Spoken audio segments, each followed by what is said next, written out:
આજે 25-26 તારીખના વરસાદના કારણે કંટાસરથી તળેડ જવાનો રસ્તો સદંતર બંધ થઈ ગયો હતો। તળેડ ગામને નજીક જે બુટિયા નદી ઉપર આવેલો કોઝવે પુલ જેવું નાળું છે એ હાવ જર્જરિત હાલતમાં બે ભાગ થઈ ગયા છે। સદંતર 80 થી 90 ખેડૂતની હાલત આ કાંઠેથી ઓલા કાંઠે જવામાં કોઈ રસ્તો બીજો નથી। એટલે તાત્કાલિક આરબીએમમાં રજૂઆત કરી અને માટી પુરાણ કરી અને આ નાળાનું માવજત કરીને રસ્તો ચાલુ કર્યો છે।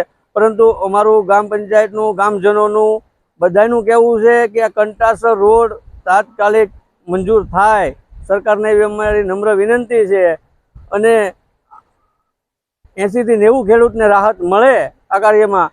અને તળેડ ગણો તો સેન્ટ્રલનું ગામ છે, તળેડ ફરતા 9 રસ્તા છે, બધા પાકા ડામરના છે। આ એક જ રસ્તો બાકી છે તળેડથી કંટાસર। બને એટલી વહેલી તકે આ રોડ બને એવી અમારી ગામજનોની, ગ્રામ પંચાયતની, સૌ ખેડૂતોની બધાની માગણી છે કે આ રસ્તો તાત્કાલિક બનાવવામાં આવે। જય હિન્દ, જય ભારત।